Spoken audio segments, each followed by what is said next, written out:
udumo uNkulunkulu kweliphezulu nokuthula emhlabeni kubantu abathokozelwa nguye uJesu Kristu inkosi. Angazi ke la ukukhuleka. Kusho ukuthi ayifuni mic yami ukusebenza. Kuyacaca ukuthi kufuneka ngibeke phansi. Sisebenza ubheke siyasebenza. Mangizama ukuyikhipha kusho ake ngifake ngawo. Ayisekho futhi. Hayi ke sesikuthi makunezinto ezinje sithi usathana uyalwa ngithi. Namhla kungaseyena nje sithi uyena. Udumo uNkulunkulu kweliphezulu nokuthula emhlabeni kubantu abathokozelwa nguye uJesu Kristu uyinkosi. Siyambonga uNkulunkulu kakhulu ngosuku lwanamhlanje Sibonge ngosiphathela uhlelo cha kuyazalwa emafakatini. Mamzondi cha unazingane. Uyabaletha nje uyabaletha siyabonga. Usiphathele kahle kwabumnikathi uhlelo awu bengalindele waliphatha kamnandi. Siyambonga uNkulunkulu kakhulu akukhulisa aqinise lifezeke izwi lakho likhulumile ukuthi ufuna ukusikhava lesasikhathi. Uthi siphike thina sisasa zowena uNkulunkulu. Angithobeke ngibingelele abefundisi nomama befundisi. Ngibingelele abefundisikazi phakathi kwethu siyambonga uNkulunkulu kakhulu. Siyamdumisa ngiyathobeka ngokukhona benu nibane ngangaka. Bengingethembi ngicabanga ukuthi abanye abantu abekho basezinkonzweni. Kodwa siyabonga ukuthi nikhona nokuthi ke iningi lene nikhona la nibane ngangaka. I-branch yase Full Salvation of Christ lokho esibongayo ke kakhulu. Siyazi bakhona ababili abathatha bakhona abavakashile. Siyamkhola uNkulunkulu bazodina bengavakashile. Sesithi ke lapha abafikayo ke bayibamukela umama uNtsibande. Babemukelwa yimina ngoba ke kube kuhle phela mawufika ekhaya uwamukela ubaba wekhaya. Kusho ukuthi ke kuhloniphekeke umbaba wekhaya engakwamukelanga usomukela umama. Sokusho ukuthi wamukelekile. Sesithi ke ubohamba nasi isihlalo hlezi kusona. Uma usuhamba khona uzothi ususekhaya busukhumbula lesihlalo esila ekhaya angisitshontshile sinendawo yaso bese uyabuya ubuyisa isihlalo kanti usuzohlala unomphela ebandleni. Lokho ke singakusho ke hambani nazo ke ihlalo ninenivakashile khona nizozibuyisa ngesonto elizayo. Siyazi abanye bavakashile bakulawa amagatsha alenzansi eWilo naseGezibuso kunjalo. ThuyiseGezibuso la ndawo umthashile. Ithelazi. Makukhona abavakashile abalezo ndawo bela hayi kuseyindawo eyodwa sithatha isihlalo sala uhambe naso. Usibuyisele eThelazi noma usibuyisele eWilo. Uyobusibuyiselile ngoba uyobusubuyela unomphela. Siyambonga uNkulunkulu ngibingelele ke omama bonke nobaba. Intombi nezinsizwa no Sunday School umphathi wohlelo sibingelela egameni lenkosi ethu uJesu Kristu. Ngithi uJesu Kristu inkosi.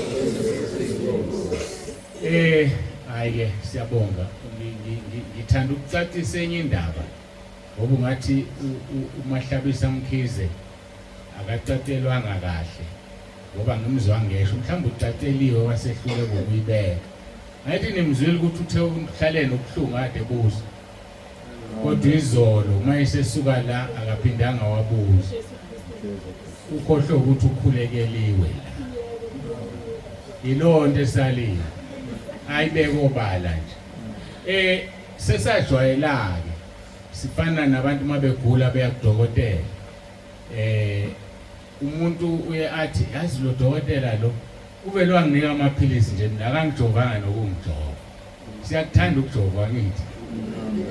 Kanti sekunamaphilisi abambela umjovo akhamba indawo yomjovo. Manje ngiyazi ukuthi nayizolo ke abantu bebethanda ukukhulekela. Ukuze usinde ukukholwa. Ake ngiqale lapha. Ukuze usinde ukukholwa. uNkulunkulu ngakhuleka ngazila ukudla ngamcela ukuthi uma ngishumayela umuntu ogulayo asinde. Uma ngithandaza nje noma abe ngithandazela ini ogulayo asinde. Makune demoni nalo liphuma. So ke ngenxa ukuthi ke sifana neguli zodokotela uphathe kahle ungabe wanga izandla ukholela ukuthi ufuna ubeke izandla. Kanti cha mangithandazile la noma mangishumayelile la wena kholo ukuthi ususindile. Niyibona lo ndaba? Ngoba ukuthanda into okuthanda uhamba ubeke izandla. Yoze ubeke izandla na umuntu orong. Akubeka izandla kanti ukufaka amadimoni. Enye ingane kwesinye isikole yenzekelwa into ebuhlungu abasekhaya lezi bayayazi lo ndaba. kwafika umfundisi osemusha eshumayela esikoleni, washumayela waqeda, wayibiza ingane ufuna ukuyikhulekela, kanti enye yazo seyifaka amadimoni. Yathi mayiphuma la yentombazana yayingamazi umuntu wesilisa, yayibafuna labantu besilisa. Mayimbone ngathi ngavela imbamba imginqa khona la phambi kwabanye abantu, amadimoni, lento uhamba uthanda ubeka izandla. Ake ukholwe, umkhuleko okhulekwayo uzosila. Niyakuzwa lokho?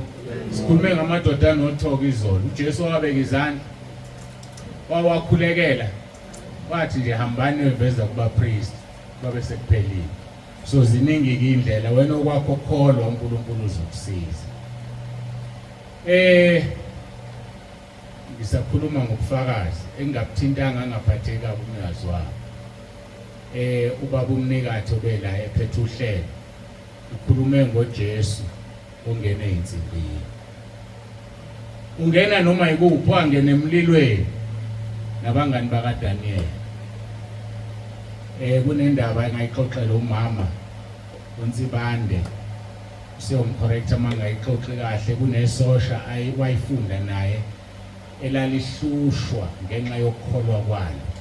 Lihlushwa umphathi wamasosha, lihlushwe amasosha amanye, lijeziswa, lipanishwa, lishaywa leli sosha. Sekuthi ngelinye ilanga umphathi wamasosha uthi kulona ufuna ukulipanisha kahle kahle, susa le moto uhambe uyipaka lapha. Ngokwesaba-ke isosha liyazivele liyahlushwa ngenxa kaJesu, vele lingene emotweni lithandaze, lishaya ukhiye, isuke imoto ihambe ifike ipakwe lapha epakwa khona. Bamangala bonke, balikhumulela isigqoko, balihlonipha. Yazi balihloniphelana? Mawuvula ngaphambili injini yayingekho, babefuna ukumshaya ngoba ehlule uyisusa yoyipaka lapha. Wavele wathandaza, imoto yasuka ingenanjini, yaduma ingenakhiye, yayoma lapha. Ngoba uJesu wethu unjani? Ungene einsimbini. Siyabonga baba, siyabonga. Hayike sizodlula ke siyezwini lenkosi la namhlanje. Siyambonga kakhulu uNkulunkulu ngakho konke okwenzekile. Siyazi ke sineyinkonzo eziqhubekayo. Izolo ke bekuyikho ukuthi sikhuluma sijabule umama umfundisi uMamthalane Zondi ubebonga izingane. Siqhubeka nenkonzo sekuwuphathi ethi inkosi sifundisa ukukhuleka. Ubani ozongitshela uphathi bani? Ibondi niyazilandela. Uphathi bani lo? KwaThombukhile. kwaThombukhile. Uphathi bani lo? Uthi umfundisi uphathi naye. Angibafuna abantu abangaphakamisa izandla, basaba ukuphoxela. Abekho sho ngalento abayikhulumayo. Uphathi bani lo? Ngifuna uzophakamisa izandla ukhuluma. Khuluma mzukulu wami. Uphathe uthe ilandela, uphathe bephakamisile umama lapha naye. Hayi bephakamisile bekhuluma. Ngifuna abantu bakhuphamise izandla. Uphathe lo esingena kuona angazi zophela nini. Nama ngazi ngifike ngitonse kweyokugcina le. uNkulunkulu athi hayi angakadini mina ukukhuluma. Uphathe lo abathandayo ukufunda bazofunda babone ukuthi kuleli bandla sihamba noNkulunkulu, sihamba noMoya oNgcwele. Angikholwa ukuthi ukhona omaziyo owake washumayela ngevesi elilodwa izinto ezihlukene inkonzo eziwu10. Ngoba lilodwa ivesi esilifundayo la, kodwa inkonzo ka10 kuleyo naleyo nkonzo akukho kufana nokunye. Sengasho nje ngingahlonisi ukuthi uphathi 11 uyeza eMbuba ngase Greytown eSandeza. Uphathi 11 uyeza, angazi ngizophela nini. Ngithi hayi yokudina lethu hayi angakadini. Sizovula izwi lenkosi ngokukaLuka chapter 11 verse 1. Silokusafunda uverse 1. Abakwazi ukucrema uyozangena ekhanda ahlala ekhanda. Siyacela ukuthi ubaba umfundisi uNdlovu akhulekele izwi. Ikhona imic eduze kwami. Akhulekele izwi.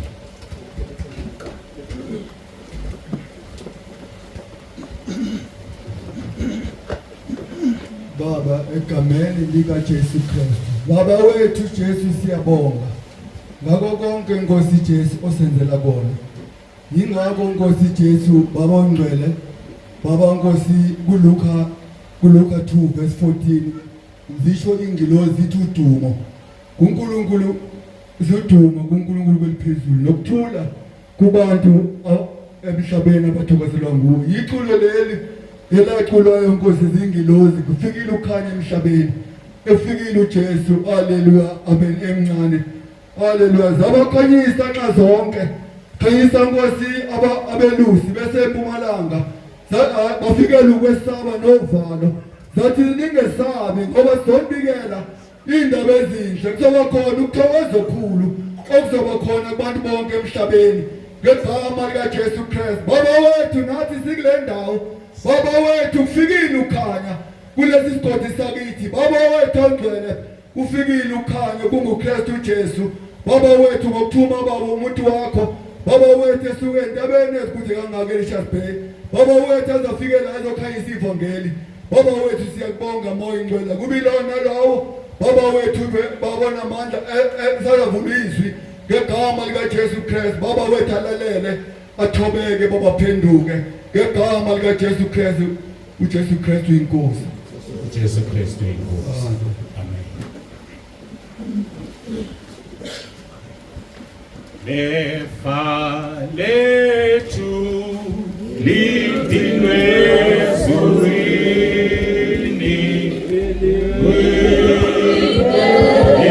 ngethidwe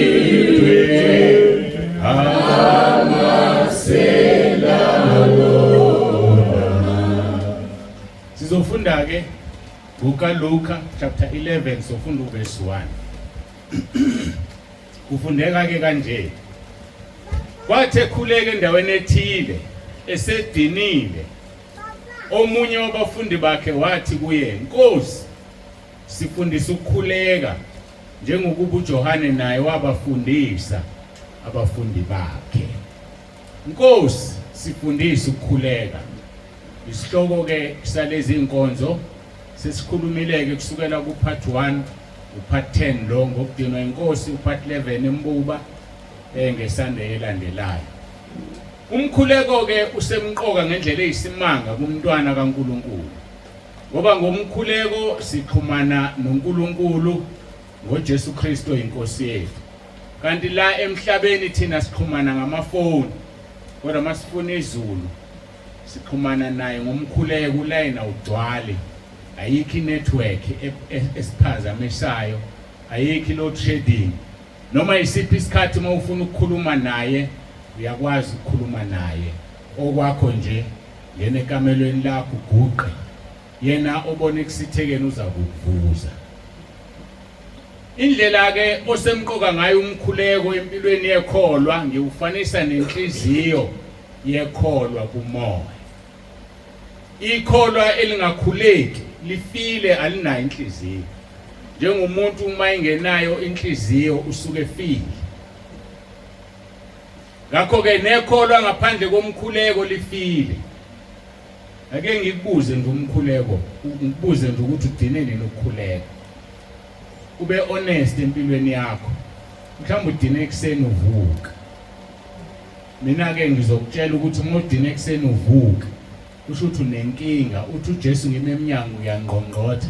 Ovulayo emnyango ngingene ngizohlala naye, ngidle naye naye adle nami. Uma kukuthi udine ekseni uvuka ukuthandaza kuze kube manje usuthandaza ngoba sila itendeni, inkinga leyo. Hlala ama-hour angaka cishe abe u4 mangayena u5. Awukazi ukukhuluma kodwa uhlezi kuwe ngaphakathi. Kusho ukuthi kuyinkinga leyo. Okufanele ibe njani? Ilungiswe. Noma ke ngamafushane kusho ukuthi akaphili kuwe. ungasho ukuthi ngiyahlulela, ngihluleli. Ngimina manje sokuthi umuntu uma uhlezi naye etafuleni ungaphela u4 hours ningakhulumi nidla. Siwenixabene phela. Udla kanjani umuntu ungakhulumisana?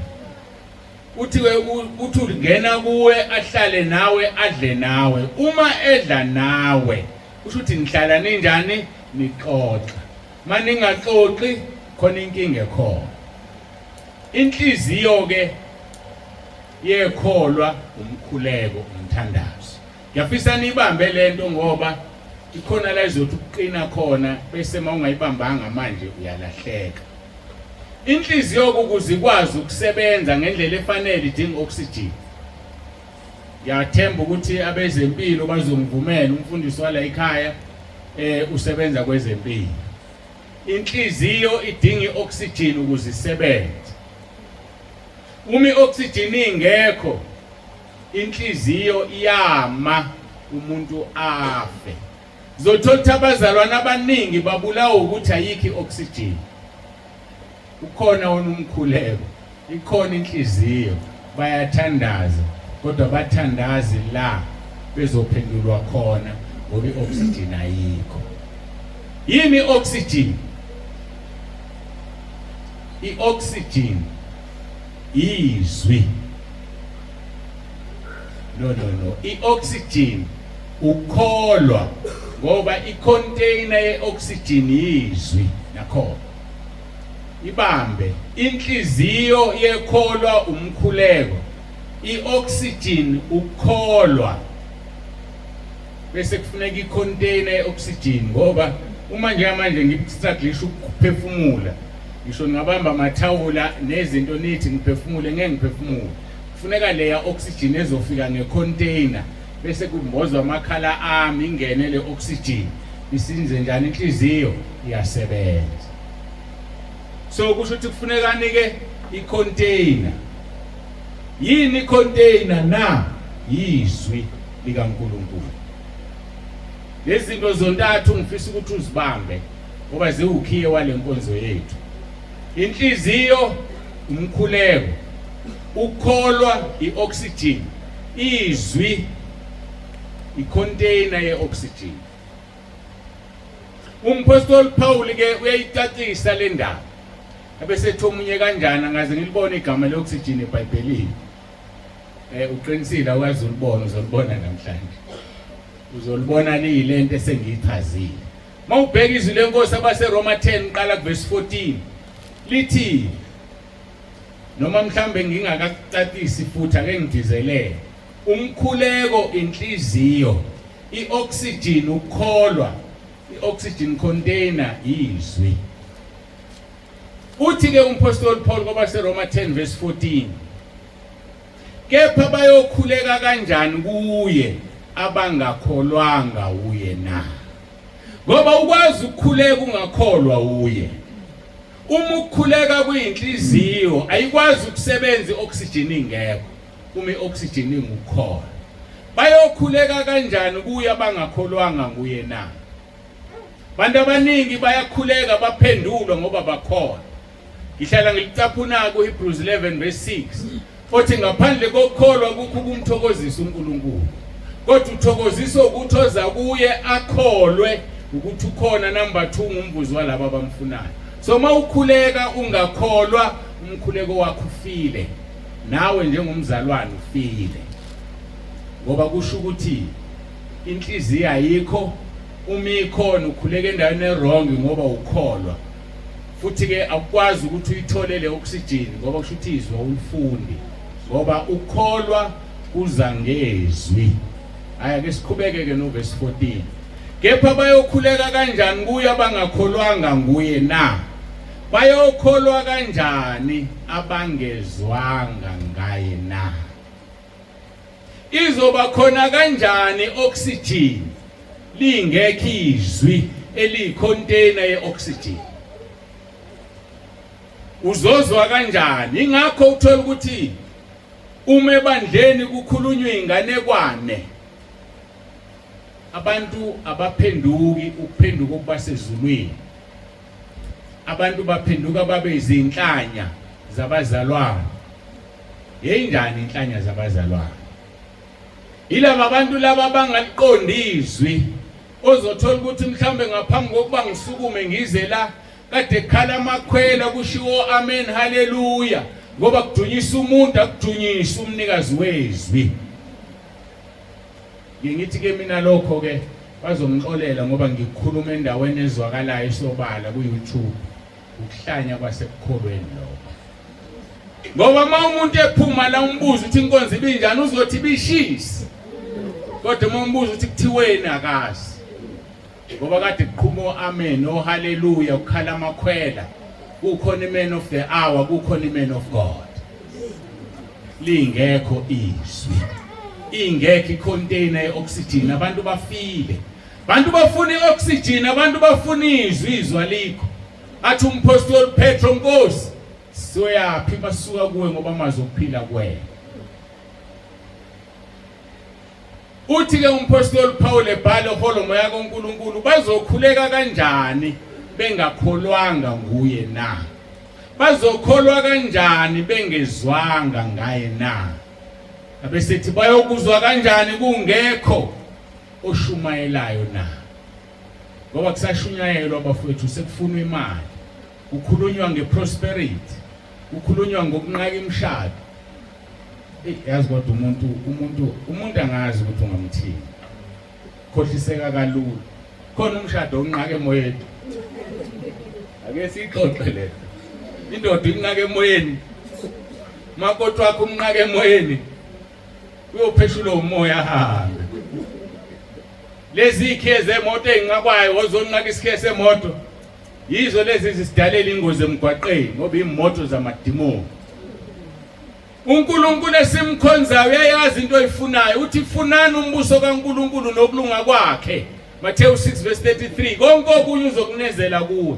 Asizifuni izinto zasemhlabeni ngoba sakhile emhlabeni. Sithine sinama site ezulwini.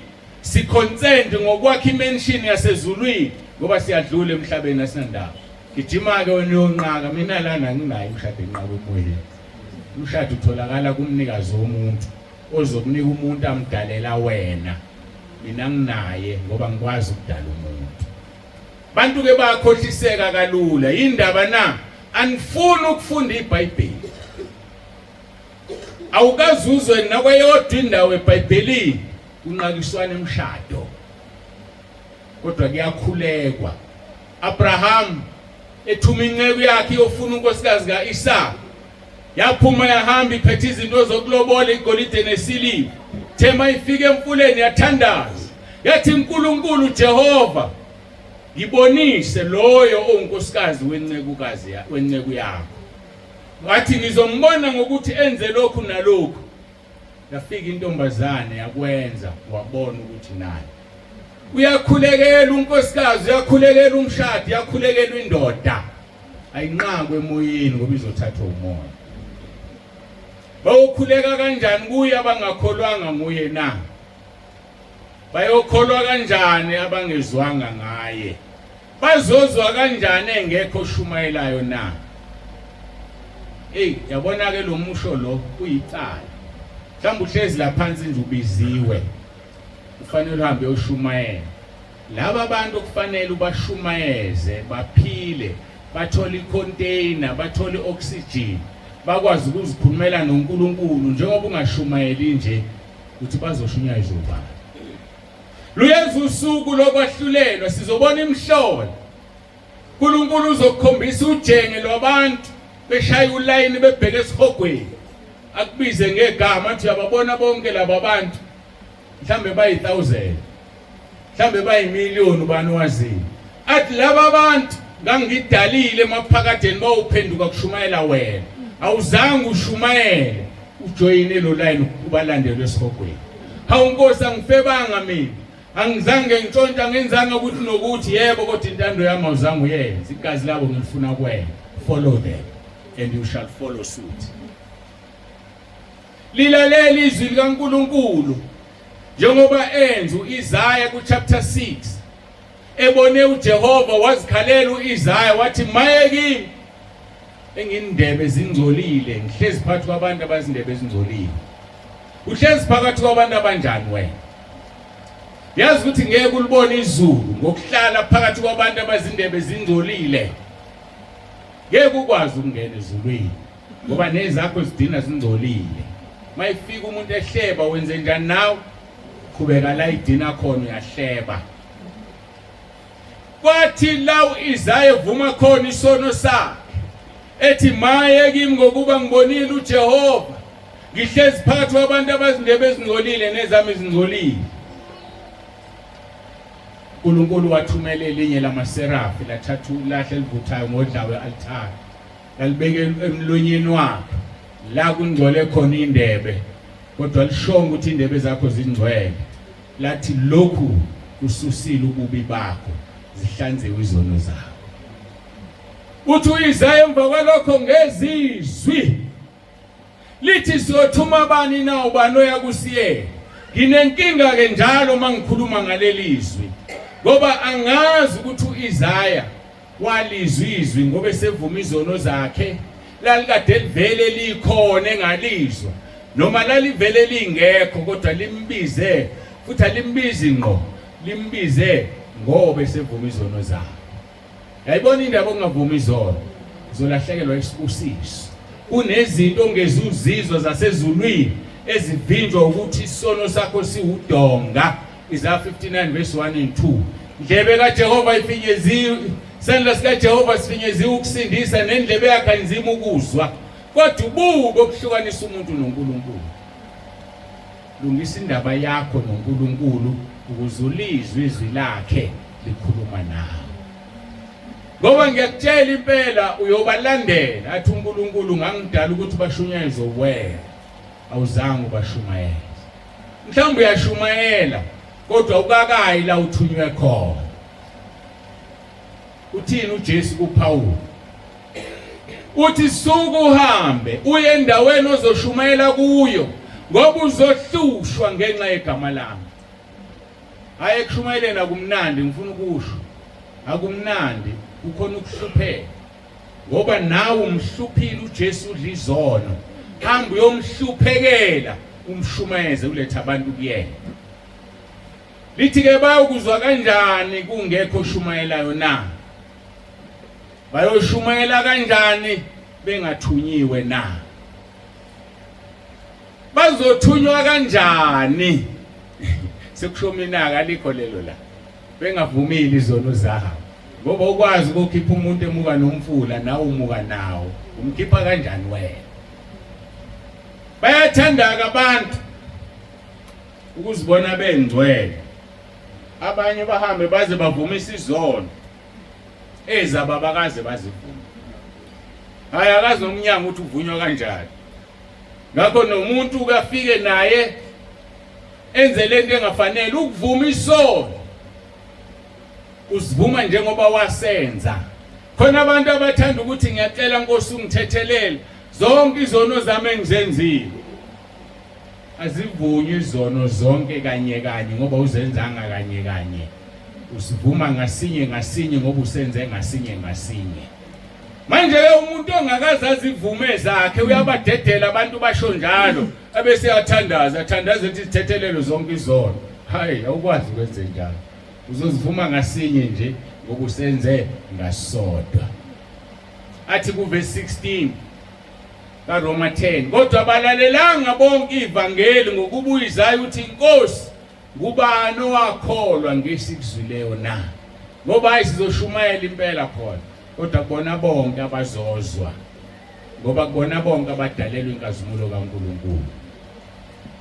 Ngofunda Isaiah 43 verse 6 and 7 uzoyithola lo ndaba ebuhlungu ukuthi uthi uNkulunkulu khona abantu abadalela inkazimulo yakhe.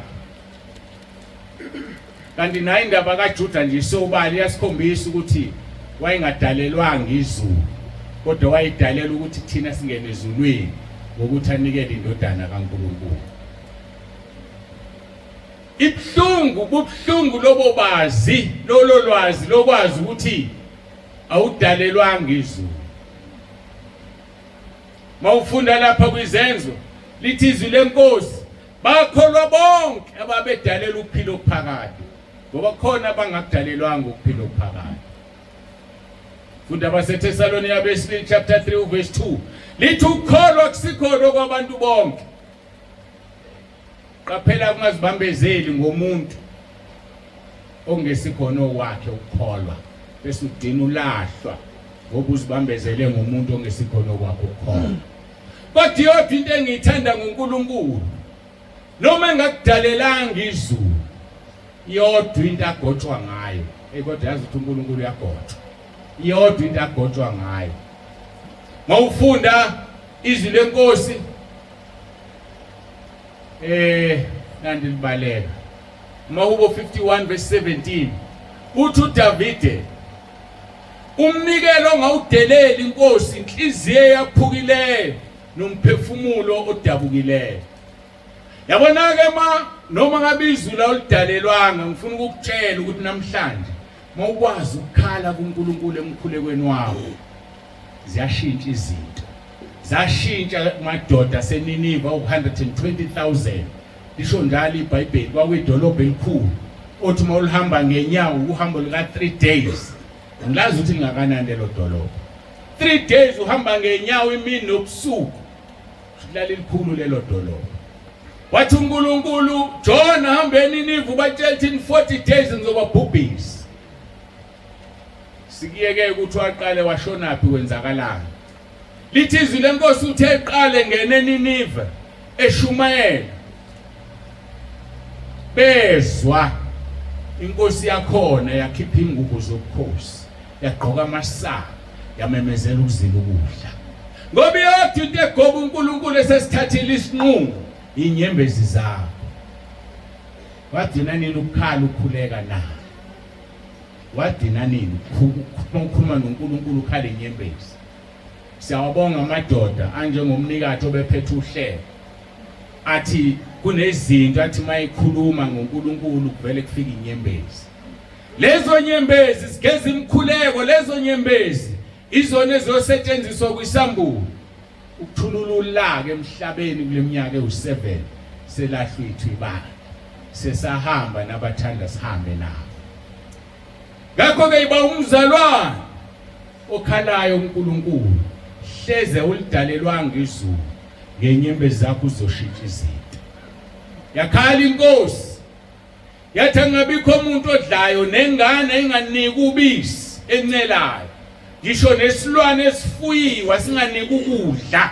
Sibona ukuthi uNkulunkulu ngeke nawushintsha umqondo wawushintsha ngazange alibhubhise iNiniva.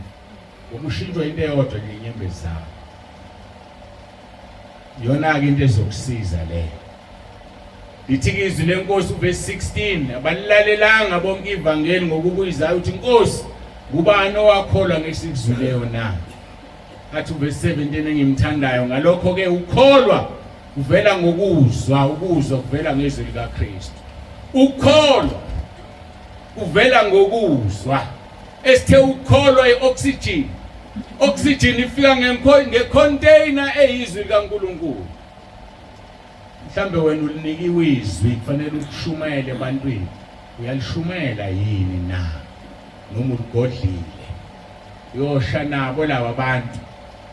Igazi labe lokuzwa kuwena. Asiphumeni umkhankaso bafowethu sishumayela izwi. Alishunyayelwa ke ngokume pulpit kuphela. Ushumayela nangenkambo yakho. Mabe kubuka abantu bathi bambona uJesu kuwe. Mabe kubuka nje abantu babonana. Bayambona uJesu ngoba mabe mbona uyashumayela mawenze njani. Uyafakaza yini ngoJesu na? Mawungena etaxi kukhulunywa kabi ngalo Jesu omkhonza wenze njani uyathula yesaba. Igazi lalobo bantu uzofunwa kuwena. Mhlawumbe uNkulunkulu ubenze ngamabomba akhulume kanje ubefuna wena ufakaze. Inhliziyo zaba zilikhuni ngalendlela ozobekhuluma ngayo. Bekufanele nje wena uvule umlomo baphenduke balethe kuJesu. Ngalokho ke umkhuleko usemqoka ufanisa nenhliziyo yomuntu wangaphakathi owenziwa musha usuku nosuku abe nokukwazi ngaloyo wamdalayo. Kunjani umkhuleko wakho? Khumbula uJeremiah 17 verse 10 lithi izwi lenkosi uNkulunkulu uvivinya inhliziyo ahlola izinto anike kube yilona loyo njengokomsebenzi wakhe abesedlula nanjengesithelo somsebenzi wakhe. Ngake ngayichaza lento uNkulunkulu uthi angichaze futhi. Ukuthini ukuthi uNkulunkulu ukunika njengokomsebenzi wakho nanjengokwesithelo somsebenzi wakho na? Ngilinganiseke ngaso sonke isikhathi ngumuntu odunwa imoto. Athi mayehamba ngemoto yakhe bamkhombe ngesibhamu bamephutha. Mase beyithathile imoto bese bayambulala. Mayisefile kube lula nje noma uyaboshwa lo muntu noma kaboshwa. Kodwa indaba isekuthenini mhlambe makubaba ola kuma 30s noma kuma early 40s unendodana ayifundisayo esikoleni. Mhlambe uNkulunkulu ayidalile le ndodana ibe udokotela. Sikiye ukuthi bomfundisi. Ngoba phela lesi babafundisi sonke. Nodokotela basebenzela abani? Basebenzela uNkulunkulu. Nothisha. Ngaba ngikwazi ukufunda iBhayibheli kuba uthisha wayengekho. So khona imisebenzi uNkulunkulu ayifunayo esingeke sithi mawenza wona usebenzele uNkulunkulu. Mawuzowenza ngobuqotho nangobungcwele. Lengane isakwazi ukufunda uyise uphuca imoto wayesiyabulawa. Liyafika usuku lokwahlulela. Ngoba uNkulunkulu uvivinya inhliziyo ahlola izinto anika umuntu njengokwemsebenzi yakhe nanjengokwezithelo zemsebenzi. Lo muntu uzojeza ngesono sokubulala. Usezojeza ajezela abantu abazokufa okwakufanele mabegula bayolayishwa lo yadokotela owadine ngafundanga ngoba uyise waduna imoto wabulawa. Uzothola njengokomsebenzi wakho nanjengokwesithelo somsebenzi wakho. Iqaphele into yenzayo ngoba wena uzoyenza uyibuka la kanti umvuzo wayo uyozufika esithelweni. Ngokunjalo mawenza umsebenzi kaNkulunkulu mawenza kahle kunabantu abazophenduka ngenkambo yakho. Kuphenduka abanye ngabo kusewumqhele wakhe ubazwe uthi afike ezulwini khonjiswa amamiliyoni. Siyababona la mamiliyoni athola imqhele uthi yebo Nkosi ngiyababona sokungenxa yakho ngoba wangilalela. Nkosi mina ngibazi laba bantu. Athi sithelo somsebenzi wakho. Ngakho ke yonke into oyenza inesithelo. Qaphela ukuthi wenzani. Izolo sikhulume ngesithelo sesisu. Namhlanje ngikhuluma ngesithelo somsebenzi. Angibuyeke ngizela ngithe uNkulunkulu uvivinya ini izinhliziyo. Ngathi inhliziyo yini? Umkhuleko. Umkhuleko wakho uyavivinywa. Hayi angikhohli ukuthi ngikhuluma ngani. Bengijika nje. Mawufunda amahubo 66 verse 17 kuya 20. Uthi uDavide ngakhala kuye ngomlomo wami. Ukudumisa kwakuphansi kolimi lwami. Ikhala. Ayibona into ehlukene lezi. Uyakhala ngomlomo. Phansi kolimi wenzani uyadumisa. At verse 18 uma bengiqonda ubube enhlizweni yami ibiya kungizwa inkosi. Ngoba kusho lutho ukuthi ukhule kuthini. Ubuka inhloso ukuthi wena uqondeni abese phendula umkhuleko wakho. Uzofika uhlele into usingacela ukusise usibanibani akade ngihlukumeza. Angithi ushe enhlizweni ngoba kubhlungu bekuhlukumeza uthi akabusiso. uNkulunkulu abese akazi uqalekisa ke yena bese eqalekisa wena. Mhlawumbe uhlupheka kanje nje khona umuntu omkhulekela uthi uNkulunkulu akambusise ngenhliziyo uqondo okunye. uNkulunkulu uvivinya inhliziyo ahlola izinto abese kunika njengesithelo somsebenzi wakho. Jeremiah 17 verse 10. Ngakho ke qaphela u66 amahubo 17 verse 20. Ngakhala kuye ngomlomo wami ukudumisa kwakuphansi kolimi lwami. Okungikuthi makunento ekukhalisayo phambi kaNkulunkulu yazi ukuthi akashintshile, he is still God. Noma ngabe ushonelwe uthatha isithandwa sakho Nkosi ngiyakhala uthatha unkosikazi wami kodwa usenguNkulunkulu ngiyabonga ngoba indumiso ikuphi phansi kolimi kodwa uyakhala emlonyeni uyeke ukukhala ngomlomo uzukhale phansi kolimi ngoba usola uNkulunkulu alikho iphutha kuyo into eyenzayo uyazi ukuthi wenzani athi verse 19 noma 66 ngempela uNkulunkulu uzwile walalela izwi lomkhuleko wami makabonge uNkulunkulu ongalahlanga umkhuleko wami ongalahlanga umusa wakhe kimi ngoba uNkulunkulu yenzani uyawulahla umkhuleko angazi-ke mingaki imkhuleko yakho osuka kwayikhuleka yalahlwa kukangaki uNkulunkulu alahla umusa wakhe kuwe lisho njalo lelizwi lithi makabonge uNkulunkulu ongalahlanga umkhuleko wami nomusa wakhe kimi ngoba uyazilahla lezi zinto igama elisho ukulahla mawulandela kahle akayishintshi akawuthatha umusa wakhe awunike omunye cha uyawulahla ukuthi into yakhe ingeyakho uyoyilahla ingatholwa muntu ngoba ingeyakho lokho sikubona kusukela eTestamenteni Elisha nakwelidala nje kuze kube manje izolo ngeke ngathinta abaseKorinthi nabaseKolose aphi lawo mabandla namhlanje aphi ayinikeza umpostoli uPaul wawasungula wawakhulisa wawaqinisa kumoya uthema efa washo kwizenzo 20 wathi sengiyamuka sengiyanikelwa phakathi kwenu kuzongena impisi ziqokiswe kwezimvu kuzoguquka namadoda kini ayengabazalwane ngoba nami mhlangifa ngifuna ukulibeka nje lime liqonde futhi liqoshame mase ngifile kovuka amadoda phakathi kwenu adukisa ibandla yongena impisi eyiqokiswe kwezimvu zimdukise ngoba lento anginikeze yona ngeke ayinike omunye umuntu ngoba nayinika uPaul akayidluliselanga kwabanye yikho bengasekho abaseEfesu namhlanje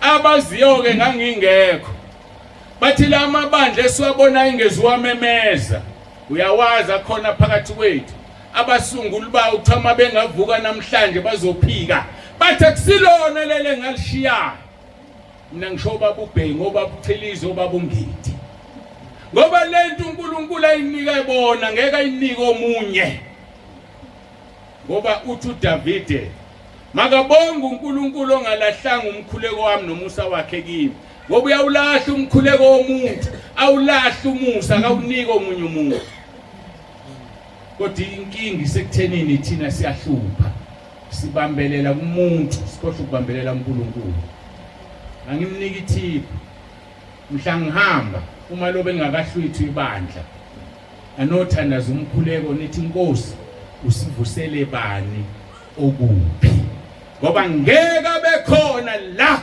entabeni endlu kaJehova oyonikwe ngikunikiwe ngoba uma ngenjalo ngoba basekhona abaseKorinthi abasekho yebo ngeke kusheshe ngihambe kubhidlike ngoba kona umsebenzi wami kodwa iqiniso lithi uyovusa omunye kwenye indawo bese nina nithi hayi thina ubaba uNsibanda wayehamba noNkulunkulu kwakuwukuthi umbuzo uthi usahamba yini nani manje usahamba yini nani manje noma kasahambi nani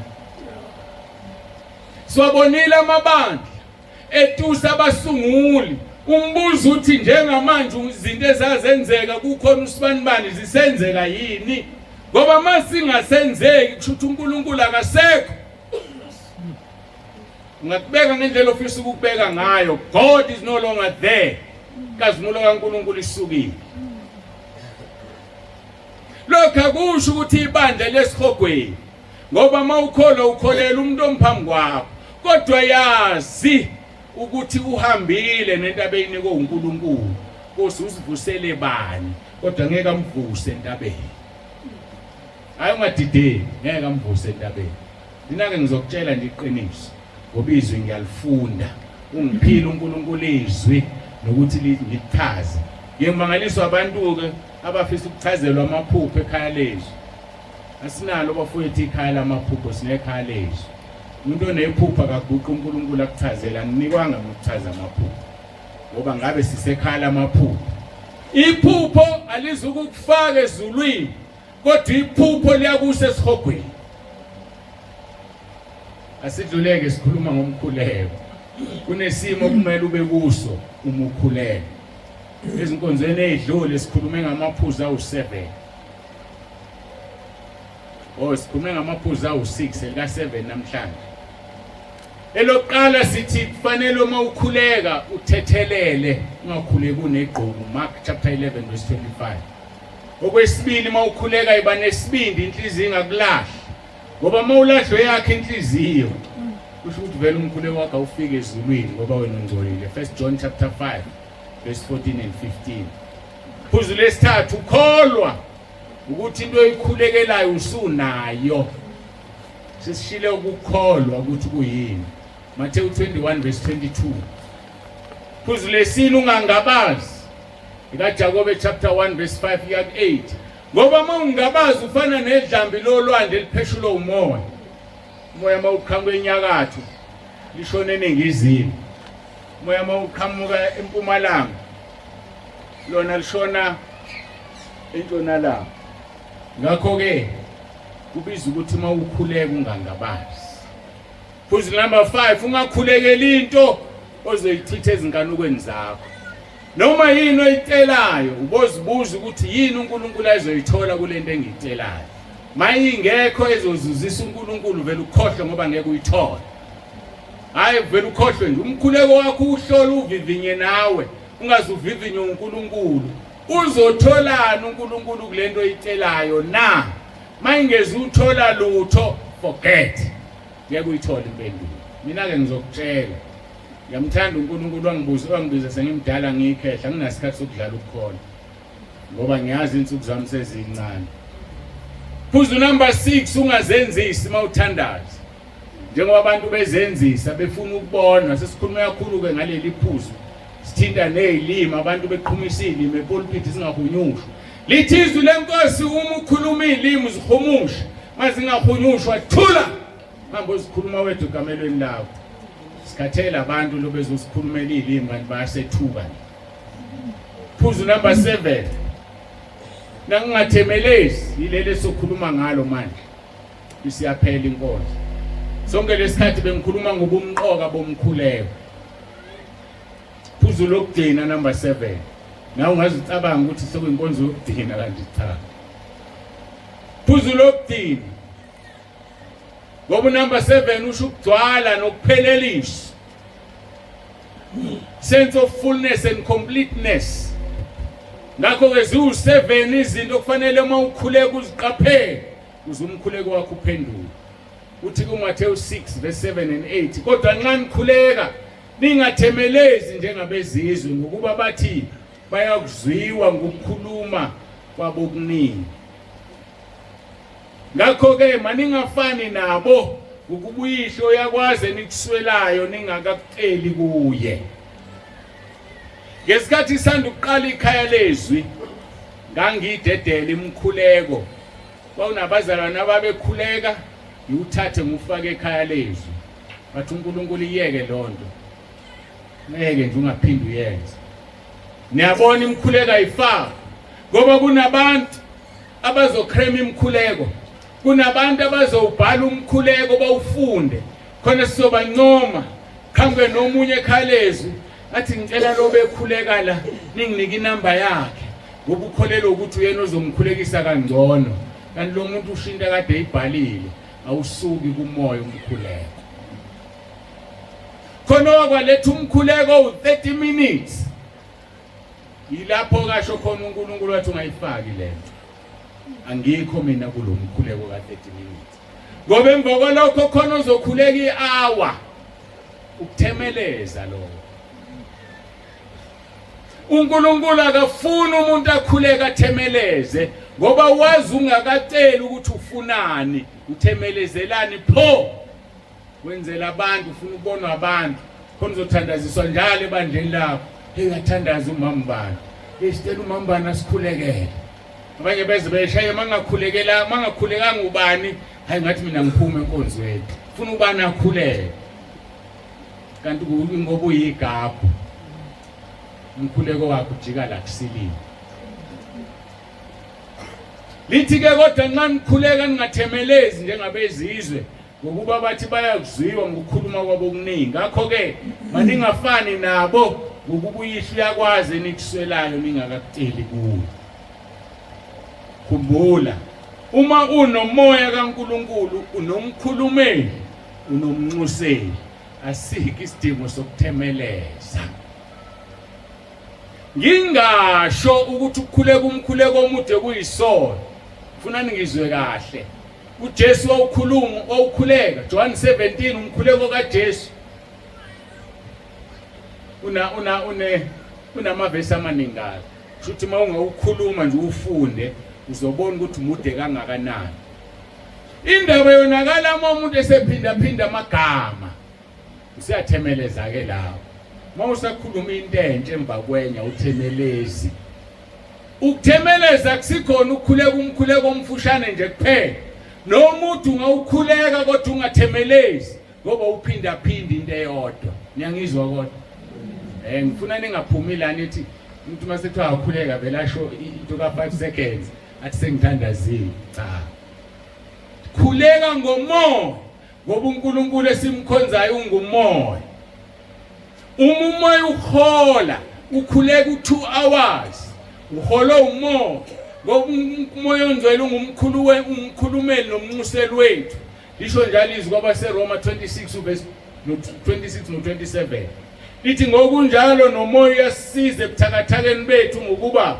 asikwazi singakucela ngokufanele kodwa umoya uqobo usikhulumela ngokububulo ongena kuphinyiselwa kepha yena ohlola izinhliziyo awulakubuya leli gama ohlola izinhliziyo ohlola imkhuleko uyakwazi ukuqondwa ngumoya ukuba ukhulumela abangcwele ngokwentando kaNkulunkulu akukhathalisekile ukhuluma imizuzu emingaki nomkhuleka ama-hour amangaki uma ukhuleka ngomoya uNkulunkulu uyakuzwa ngoba uhlola izinhliziyo uNkulunkulu uhlola imkhuleko uyaqonda ukukhulunywa ngumoya ngaphezulu kwakho wena umoya okukhulumelayo yabona mhlasa afunda ukukhuleka ngomoya sobe sesongena ezulwini isigijini umzalwane nomoya ongcwele akathemelezi ngoba kukhuleki yena kukhuleka uNkulunkulu uqobo ophila kuye ngomoya ongcwele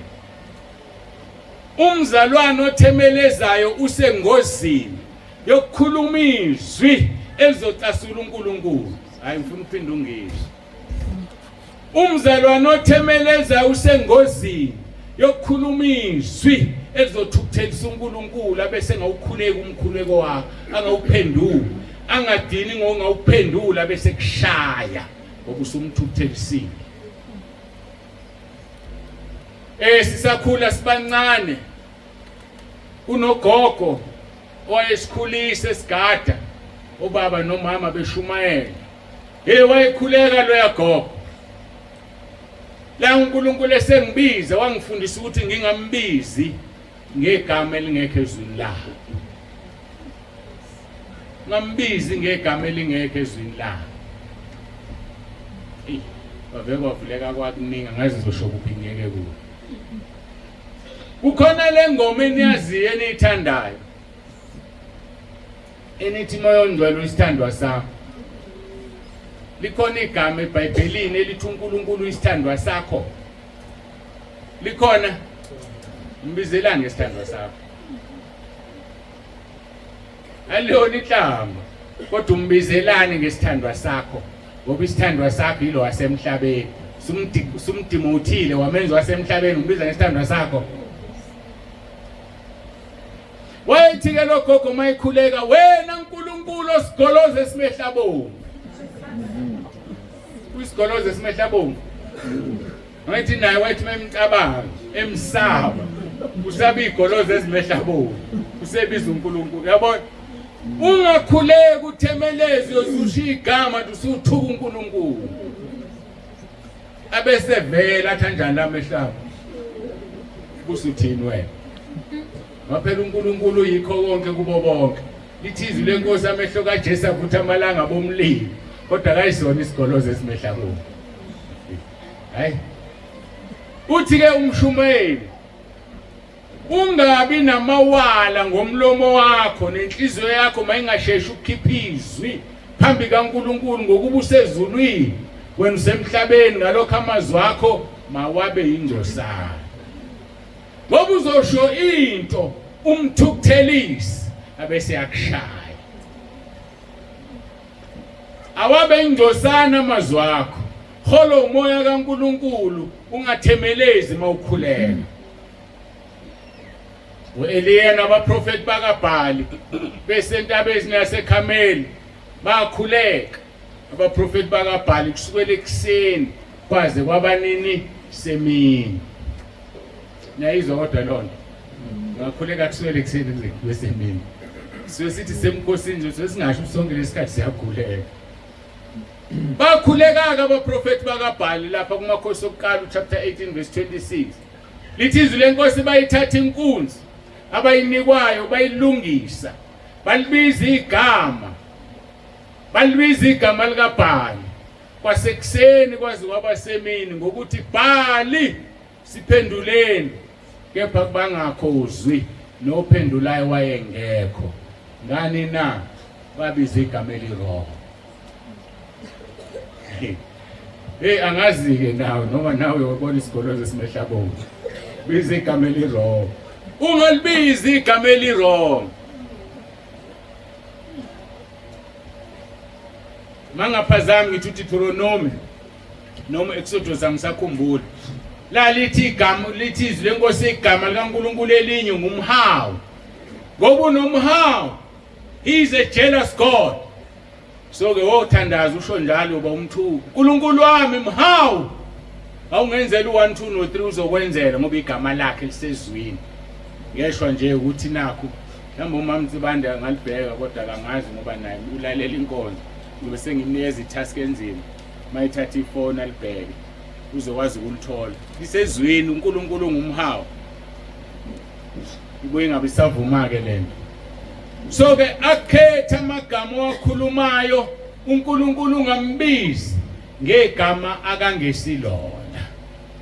Amagama akho uthi umshumayela wabe ingcosana ngoba wena usemhlabeni uNkulunkulu usezulwini. Bathi ke abaprofeti bakaBhali Bhali siphenduleni kepha bangabikho umuntu owaphendulayo. Lithi izwi lenkosi bagxuma ngase-altare belenziwe. Mawuthathi umsho lesingisi lithi they danced badansa. Ngoba kuyadansa emasontweni. Angazi uma bayazi ukuthi ukudansa kumataniswa nokudansa kwabaprofeti bakaBhali. Ngiyambonga uNkulunkulu ngoba akanginikanga ivangeli lomdanso. Labe dansa khona abantu bethi hayi sithokoze endlini kaNkulunkulu. Iqiniso sithokoze endlini kaNkulunkulu kodwa sithokoza kanjani? Ngiyabonga Exodus 20 verse 5 and 6 elithi uNkulunkulu ngumhawu. Libhale ufike ulifunde ekhaya Exodus 20 verse 5 and 6. Hayi akusona isona ngithi unomhawu. Ola ufike wasidala wasibumba ukuthi simkhonze wena wakhonza uSathane. Ufuna ngabe namhawu. Isihogo sakhela uSathane nengilosi zakhe. Nalaba abakhonza uSathane because he is a jealous God. Mhlambe kuyokusiza mawukhuleka ukumbize ngalelo gama. Ngoba kuyokwenza ukuthi umkhonze ngobungcwele. Ukhumbule engqondweni yakho ukuthi ukhonza uNkulunkulu onomhawu ongafuni udla isono. Ngoba he is a jealous God. Exodus 20 verse 5 and 6. Ngakho ke ungathemelezi ngoba sinomkhulumeli, sinomnxuseli, umoya ongcwele. Khumbula amaphuzu awu7 engiwashilo. Thethelela ungabe negqubu. Yiba nesibindi ingakulahla inhliziyo. Kholo uzoba nakho. Khuleka ungangabazi. Number 5 ungaceleli ukufeza ingane okwenzakho. Number 6 ungakhulekeli ukubonwa ngabantu. Number 7 ungathemelezi njengabezizwe. Umoya uyasikhulumela ukububulo ongena kuphinyisela. Uphela la uphathele. Mawungekho ekhaya lezwi ngene ekhaya lezwi ngoba uphathi 11 uzomthola ekhaya lezwi uNkulunkulu mayisasibekile engakalanda ibandla Sunday mhla ka11 uzomthola uphathi 11 sizobe siqhubeka khona la emkhulekweni ethemelezwayo sizwe nomkhuleko wakhulekwa uEliya wakhuleka umkhuleko omfushane ojilo oqinile wehla umlilo ngoba sikhonza uNkulunkulu maHebheru 12 verse 29 ungumlilo oqothulayo maHebheru 1 verse 7 lithi wenza ikhonzi zakhe zibe ngamalanga bomlilo uma yena ngumlilo oqothulayo uzala thina sibe imlilo eqothulayo idemoni njengoba ngimlalikho la itendeni thema ungena esangweni mawukuthi uyi-devil worship ukhululwe ungena esangweni amademoni akhe akulinde ngaphandle esangweni mawungaphenduki la namhlanje uzophuma wathola esangweni kodwa bekuyokusiza ukuthi uphenduke ubuze uphuma ilanga lomlilo la amademoni akubalekela kwesaba ngoba sikhonza uNkulunkulu ongumlilo oqothulayo Eliya wawubiza lo mlilo wehla ayike angifuni ukungena enkonzweni elandelayo njengamanje sizokhuleka simbonga uNkulunkulu bese kuba khona abafuna ukubusiselwa abantwana befanele ngiqale ngayo leyo nkonzo kodwa akangisho ukuthi ngirong ngoba uNkulunkulu nendlela zakhe uyazi entwenzeleni uqalwe kanje ngiyacela ukuthi nginganishiyi nivaleleke ngaphandle kwesango abafuna ukumukela uJesu bengakaze bamukele ngicela basukume ozazi ukuthi mina ngaze ngimukele uJesu asukume ngizomnika ithuba akekho kuhle nonke nenoJesu sengiyadlula ongakaze amukele uJesu ngoRoma 10 verse 9 wena uma uthi wamukela uJesu wathi sawukhumbula umkhuleko okhulekayo mawungasawazi sukuma ume ngenyawo zakho ngoba kushuthi awukhulekanga baseRoma 10 verse 9 uJesu uyizwi ungulizwi sikhuleka izwi masamukela izwi asikhuleki noma imuphi umkhuleko usuke ekhaya ukhona ongamamukelanga uJesu ngoRoma 10 verse 9 mawungakhumbula ukuthi wamamukela kanjani ingoba ushonga uRoma 10 verse 9 kodwa mawazi ukuthi wamamukela wathini ingoba uyazi ukuthi ngasho uRoma 10 verse 9 mina ngizokushisa uRoma 10 verse 9 uphume la noma ulele bekuvusa wamamukela uJesu yebo wathi uvula iBhayibheli uvula uRoma 10 verse 9 uthi ngasho lokho ngoba umukeleni ulizwi simukela ngezwi ngaphandle kokumukela ngezwi awumukelanga ulizwi Nkosi yami nongixolela abazalwane mina iqiniso ngizolibeka nje ngeke ngikhohlise awukwazi ukumukela ulizwi kodwa ubusungalithanda izwi ngiyacela iphame sizandla lishe emva kwami uRoma 10 verse 9 nini senimile nimukela uJesu namhlanje ngezwi usuke la uhamba ulifunde lelizwi wazi ukuthi umukele wathini masikhuleke Nkosi Jesu ngiyavuma ngomlomo wami ukuthi uyinkosi ngiyakholwa enhlizweni yami ukuthi uNkulunkulu wakuvusa Nkosi Jesu kwabafileyo ngiyakhuleka egameni lakho Nkosi Jesu ukuba ungisindise usathana ngimfuni amadimoni angiwafuni ngiyacela Nkosi Jesu uphathe impilo yami ungilondoloze Nkosi uzungivuse ngosuku lokugcina ngiyabonga egameni lakho Nkosi Jesu amen nisamileke kanjalo ningahlali nizwile banilekelela abahlezi phansi nibezwini ingoba bayazi ukuthi uRoma 10 nabo bayawudinga nabo bayawuthanda bayilento uNkulunkulu wabo yiyo kubo banomhawu ukuthi angibasukumisanga bona kodwa kalikho icala ngoba bayilento uNkulunkulu wabo ayiyo umhawu nenze kahle nina nazikhulekela uRoma 10 verse 9 alikho icala senimamukelile kuJesu ngifuna ukumchaza uRoma 10 verse 9 uthi uma uvuma ngomlomo wakho ukuthi uJesu Kristu uyinkosi ukholwe enhlizweni yakho ukuthi uNkulunkulu wamvusa kwabafileyo uyosindiswa uthi ku verse 10 wakhona ngoba verse 9 lengimshoyo umuntu uvuma ngomlomo kube ngukusindiswa nisindisiwe njengamanje umuntu ukholwa ngenhliziyo kube ngukulunga ngesikhathi kade uthi ngiyakholwa ukuthi uNkulunkulu wakuvusa Nkosi Jesu kwabafileyo usunikeze ukulunga laqhubeka kongasekho kuRoma 10 ngathi uSathana ngimfuna akukho kuRoma 10 kodwa kuyadinga njengoba intombi mayala insizwa ithi angisakufuni ngoba mayingashongo njalo la nihlangana khona sivuke emaminithini nginama kunjalo angithi kodwa manihlukane natshelana ukuthi bekusihlanisile kuphelile so uSathana kufanele simtshele uSathana ngimfuna amadimoni angiwafuni mawufunda uJohn 6 verse 44 emkhulekweni engikhule kusewona uthi uJesu akekho zakimi engabiziwe ubaba mina owami umsebenzi ngumlondoloza ngize ngimvuse umhlaba uphela ngesikhathi sithi inkosi Jesu ngilondoloza besikhulekiswa uJohn 6 verse 44 masiqeda ngithi ngiyabonga egameni lakho Nkosi Jesu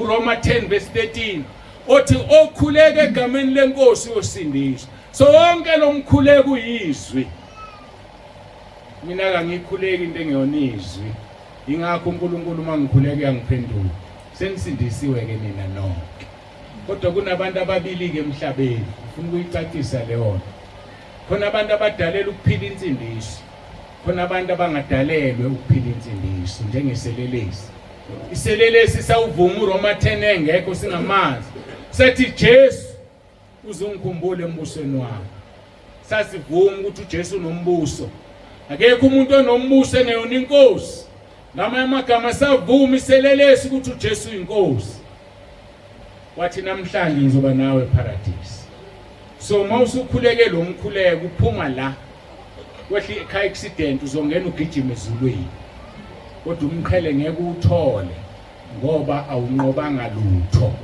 uphenduke ngomzuzu okudina njengeselelesi umuntu oqala lo ngithe nabantu ababili omunye kufanele ayiphile insindiso ukuphila insindiso ke ukuvuma uJesu ukuthi uyinkosi esesikwenzile number 2 vuma izono zakho ngoba Izakha 28 verse 13 ofihla isiphambeko zakhe akayiphumelele kodwa ozivumayo azishiya uzothola umusa umusa utholakala ngokuvuma isono uhlukane naso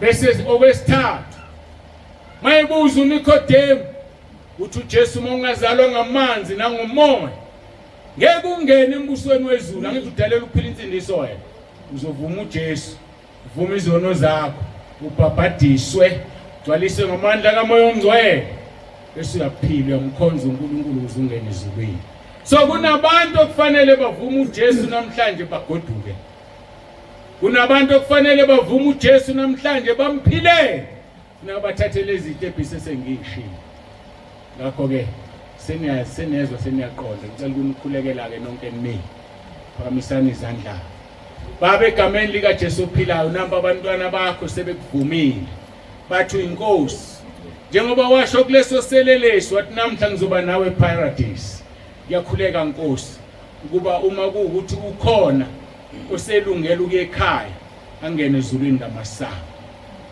kodwa makuukuthi usafuna abayiphila insindiso bapha amandla okunqoba izono bapha amandla okuzivuma bazishiye kuze bathole umusa bapha amandla Nkosi bangene emanzini bazalwe ngamanzi nangomoya ngoba nangezwi lakho lingamanzi liyisigezo siyabonga uNkulunkulu wethu ngiyacela ubabusise ubapha amandla ubapha ukunqoba nemndeni yabo leyo nto ababeka kuyisandla ibusiswe babusise ngeneni ubabusise kuphumeni bambathisa inkazimulo yakhe amadimoni mabeqhamuka baleke mabefika emakhaya amadimoni ebathatha kancane azi ukuthi kungena indodana kaNkulunkulu manje abaleke bagcwalise ngamandla kaMoya oNgcwele ngomlilo wasezulwini babe inkazimulo yakho ngiyakhuleka egameni lomfelo wethu Jesu Ushilo kuJohn 15 verse 7.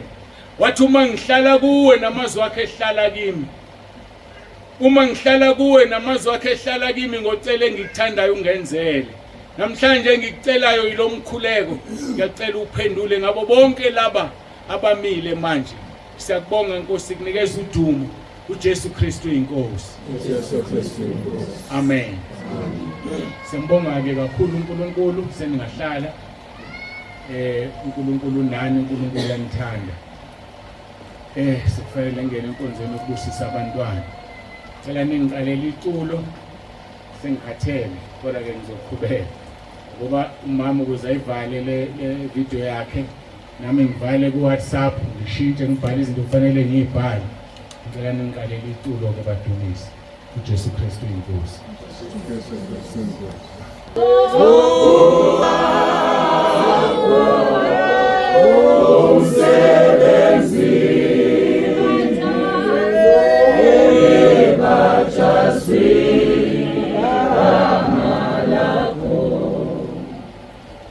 Ngiyabonga kakhulu ke sizwe enkonzweni ukubusisa abantwana sivulele siyabonga.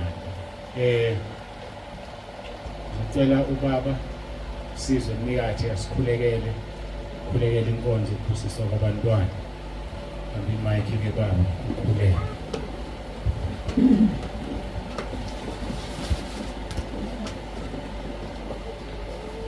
Baba egameni likaJesu uNkulunkulu wethu ongcwele. Siyabonga Nkosi umusa wakho. Siyabonga uNkulunkulu ukusithanda kwakho. Ukukhuluma uNkulunkulu wethu ngempilo zethu ngalendlela usifundisa impilo yakho. Siyabonga uNkulunkulu wethu ukuthi ngomhlaba Nkosi onje wasenzela umusa uNkulunkulu wethu ukuthi usikhethe ukuthi sibe abantu abazozwa uNkulunkulu kwizindaba ezinkulu zombuso wezulu. uNkulunkulu wethu siyakudumisa sithi udumo lonke lungolwakho naphezulu kakhulu. Siyabonga ke Nkosi ukuthi nakule ngxenye uNkulunkulu wethu oqala ube nathi sesingena uNkulunkulu wethu enkonzweni elandelayo kusebusisa abantwana. Ngiyacela uNkulunkulu wethu uphenduleke nathi uqhubeke wenze umsebenzi. Ngegama likaJesu Kristu ophilayo siyacela uJesu Kristu inkosi. Jesu Kristu inkosi. Mawushe umsebenzi yonke imihla ngisela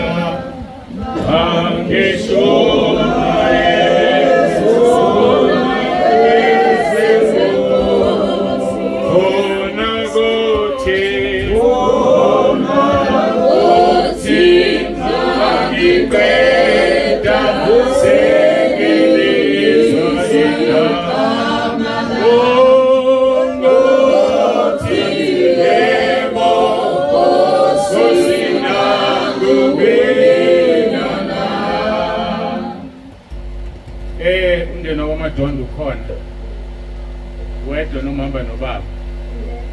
Okay, hlala. Umndeni wakwazi kodwa ukhona. Wedwa noma hamba noma. Babili ke abantwana abazobusiswa. Ngenzela ukuthi ngibone bakhona ngingaze ngiqale ngenze umsebenzi. Abantu abeheko. Hey. Yabonga abantu abekho. Sivulekizwe lenkosi ngokuka Marko chapter 10.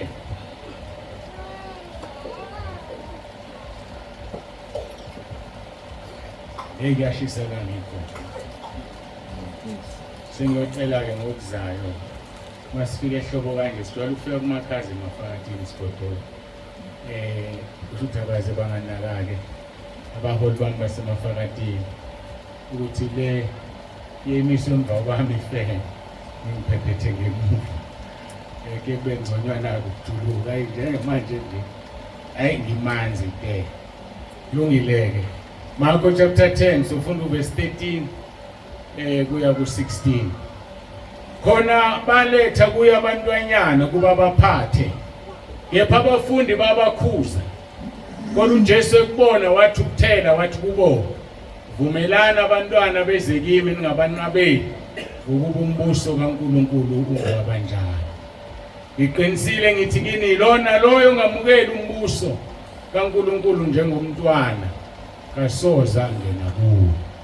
wabagona wababusisa ebeka izandla phezukwabo.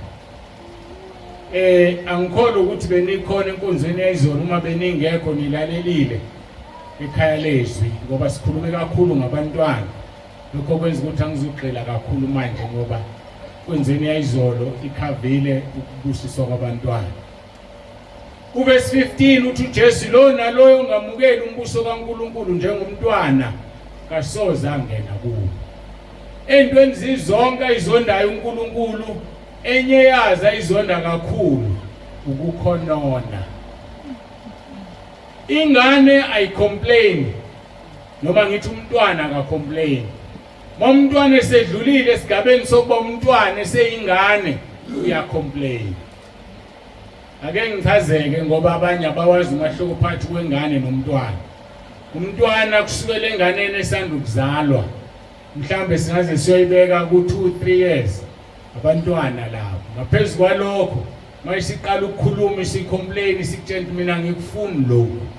Yileyo nto uNkulunkulu athi akayifuni ngombuso wakhe.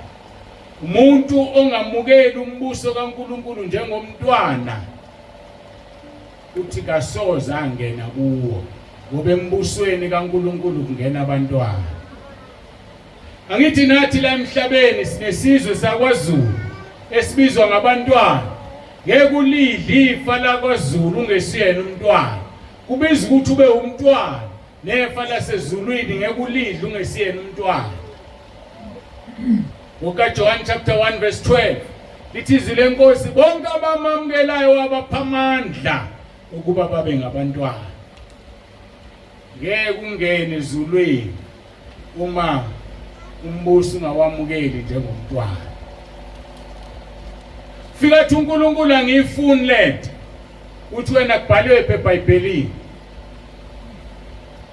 Umsebenzi kaMoya oNgcwele unemsebenzi ewu12. Omunye wawo ukusifundisa konke okufanele sikufunde. Athi uJesu akayuthatha kokwakhe uzothatha kokwami ngoba konke okwami kungokababa. So whenever the Holy Spirit speaks, he doesn't speak of himself but of what he hears from heaven. Yeza lapho umsebenzi wesibili kaMoya oNgcwele emsebenzini ewu12 ukusikhumbuza lokhu uJesu akukhulumayo. Ufuna ukukhuluma ngalezi zinto eziwu2 phela. Ngeke umuntu akukhumbuze into ongakazi uyazi. Ngeke ukhunjuzwe igoli ungakazi ufike kulona. Ukhunjuzwa lona ngoba wake waya khona. Umsebenzi kaMoya oNgcwele ukukukhumbuza zonke inkonzo wakwazilalela. Athi uyakhumbula ukuthi nokuthi kwathi wakufuneki pho wena ukwenzelana. Abese kutshela lokho akuzokhulunywa ezulwini. Mina ngifundiswa ukushumayela izwi ukuze ngingabikho umuntu ongichallengeayo. Angikhulumi into engekho ezwini. Kodwa kufanele wazi ukuthi uMoya oNgcwele ukufundisa izinto ezisezwini nezingekho ezwini. Mawuqala ugqoka athi uMoya oNgcwele owama kayigqoka into emfushane. Akukho ezwini lokho. Mhlambe kukhona amayetha akafuna ukubona imilenze yomuntu. Kodwa nje ngamafushane akukho ezwini ukuthi musufaka ibhlue elimpintshayo umuntu wesilisa. Kodwa uMoya oNgcwele uzokutshela athi musufaka ibhlue elimpintshayo. So ke kufuneka ungacomplain, uwamukele umbuso wezulu njengomntwana, umlaleli uMoya oNgcwele. Ngoba into exosha uMoya oNgcwele kumuntu akaxoshwa isono. Angiphinde ngoba abanye bayamangala. Umoya oNgcwele akaxoshwa isono kumuntu, uxoshwa ukungamlaleli. Uqale wenza isono kudala esukile kuwena ngoba akahlangani nesono. Mawuqala ufuna ukwenza into athi musukwenza lokho. Bese uyaqhubeka bese yasuka. So akaxoshwa isono ngoba akahlangani nesono.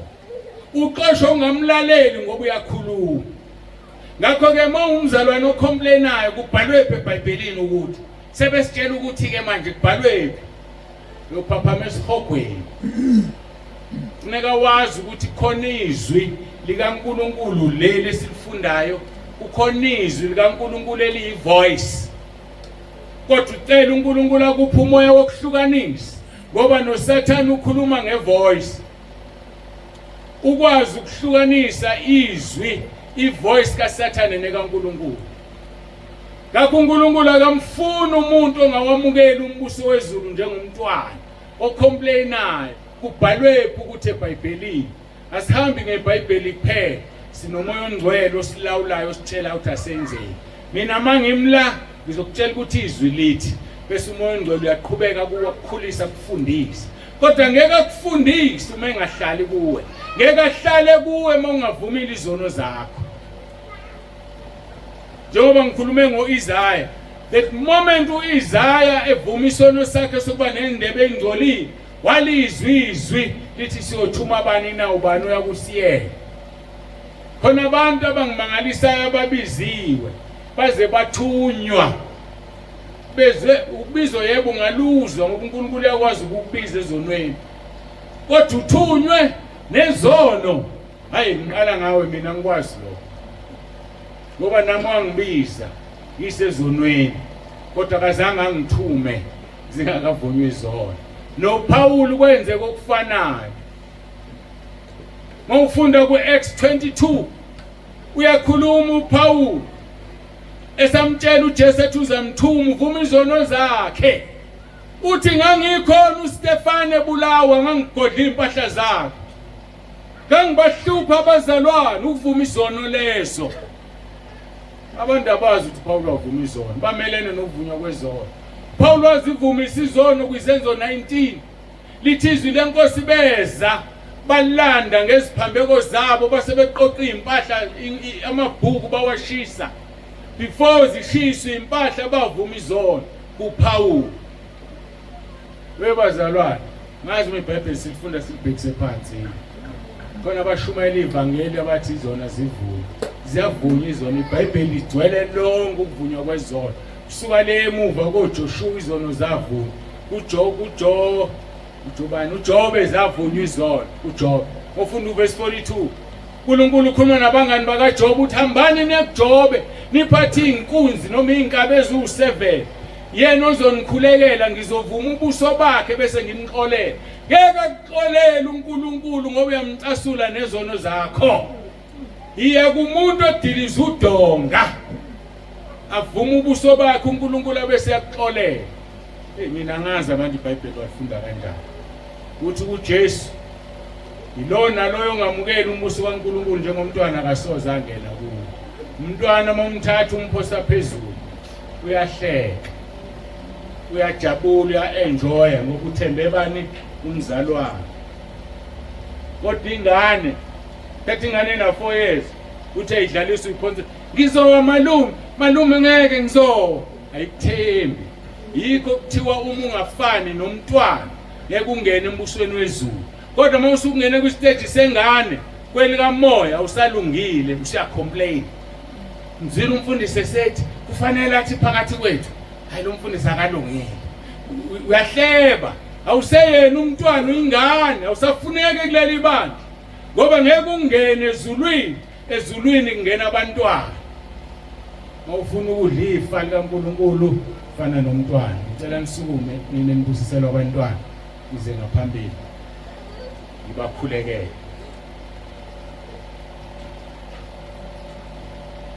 Ngalo lona lolu suku bevukile abenkosi behlotshiswe ubukhosi bayo le sebebuthwa abakhethwa bengeniswa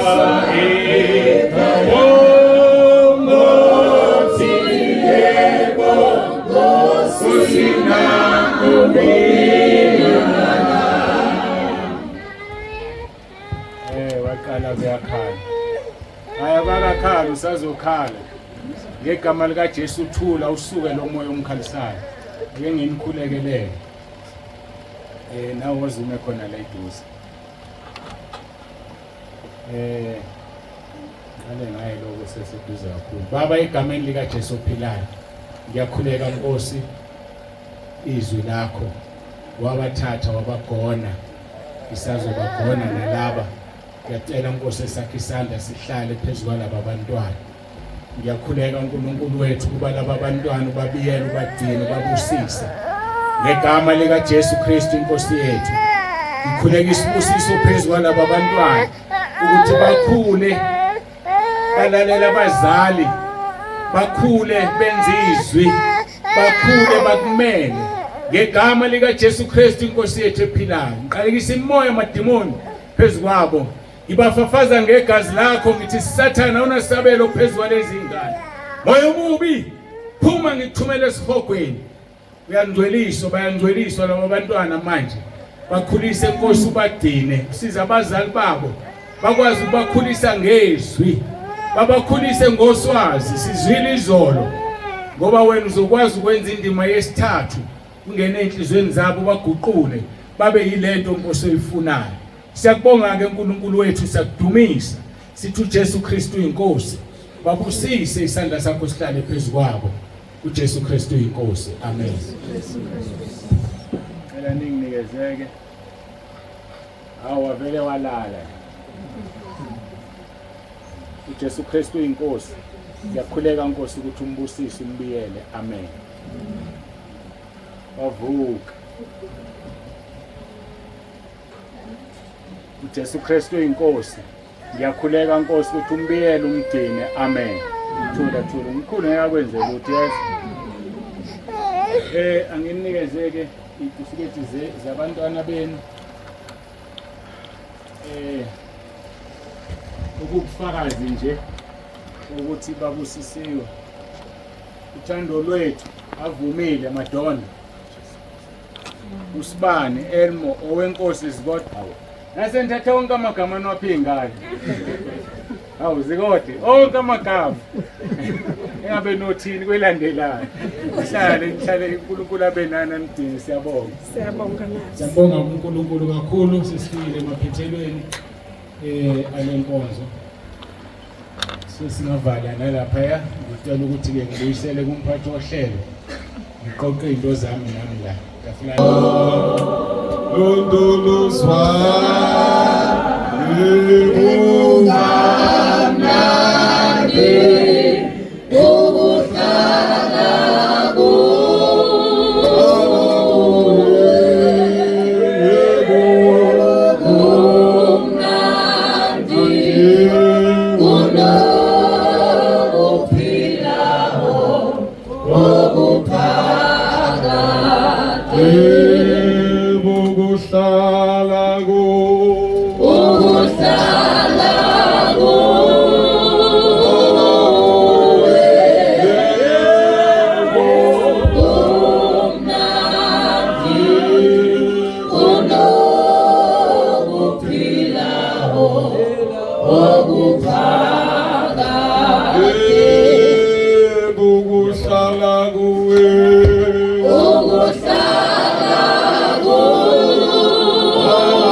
Jesu Kristu inkosi bazalwane. Siyabonga kakhulu bazalwane konke siphe libe seyifike emaphethelweni njengokusho kwababa. Kodwa ke bazalwane mina kade ngiqedile olwamuhle. Ngiqede nje ungakayiwe ezwini bese kuphelele okwami. Ngizocela umama umfundisi umfundisi uZondi azosigoqela konke aphinde asitshele ukuthi sizokwenza njani makusuka la manje, aphinde futhi asibusisele konke egameni likaJesu, Jesu Kristu inkosi. Jesu Kristu inkosi, ngiyacela siboqane bazalwane sibonge inkosi.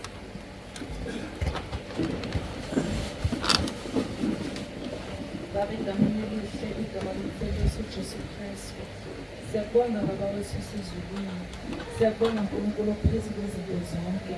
Sibonga usuku esiphile lona, usuku olungafani nosuku esike saphila kulo. Sibonga inkonzo sisiphe yona, sibonga ukuhlangana Baba wethu ongcwele. Siyacela siyamusa njengezwi lakho osilobele lona Nkosi, izicelo zonke zethu ney'nkathazo zethu mazazeke kuwe ngokukhuleka nokunyusa. Baba, emini siyakhuleka, sikhulekela ukulonda izwi lakho ukuze singoni kuwe. Sikhulekela Nkosi ukufunda, sisafundiswa dwala lensindiso yethu, siwuqonda umkhuleko ukuthi uyini, siziqonde thina ukuba simele ukuba sesimweni esinjani, ukuze sivumeleke sifaneleke ukuza kuwe ngomkhuleko. Khulisa Nkosi ukukholwa kwethu, kwandise dwala lensindiso yethu egameni elihle, igama lomfeli wethu nguJesu Kristu. Baba, siyabonga, sikunika lonke udumo, sithi impela akekho njenganawe, uNkulunkulu ohlezi esihlalweni sakho sobukhosi, noNkulunkulu odlula ukuqonda konke. Siyabonga sisi Baba, siyacela ukuthi nokuhlangana kwesuka namhlanje kungeze kwaba yize kuwe, kodwa kulotshwe njenganosuku Baba lwenzile umsebenzi empilweni naloya ngamunye. Sivuze Nkosi, siphume kule ndawo singafana njengoba singenile, kodwa sidle Nkosi ukudla kwakamoya, kusihluhlemelise Nkosi kwelikamoya, egameni elihle, igama lomfeli wethu uJesu Kristu. Baba, siyabonga, siyabonga konke egameni likaJesu, Jesu Kristu inkosi.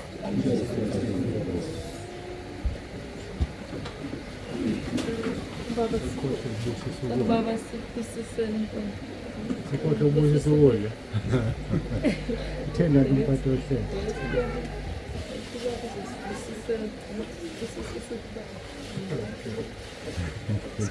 Phela kufuneka kusho abantu bezwe ukuthi ufuna ngenzeni. Jesu Kristu inkosi, ngiyacela isibusise ukudlulisela kubaba, Baba sibusiseni egameni likaJesu.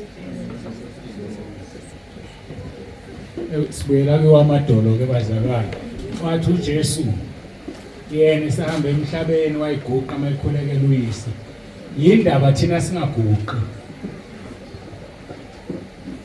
Baba, egameni likaJesu siyakhuleka, sicela isibusise sivela kuwena kulokhu okuzotholakala ukusiza umzimba. Sesikutholile ukusiza umphefumulo. Siyacela Nkosi ukubusise, siqalekise imoya, amadimoni, amadevil, ishiphaza, amasathane esidlawana sabela.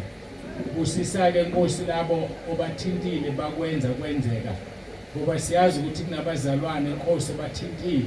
Sibusiso sakho masihlale phezu kwabo, babusise ekungeneni nasekuphumeni, biyele imindeni yabo, noma yini ababeka isandla sabo kuyo ibusiseke, ngoba Nkosi benzile imisebenzi emihle kwabangcwele bakho.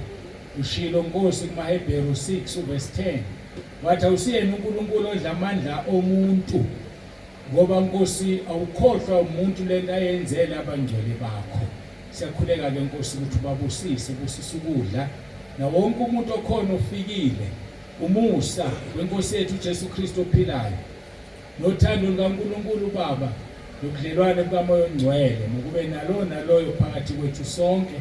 Inkosi uJesu izibuye ilanda ibandla layo, uJesu Kristu inkosi. Amen.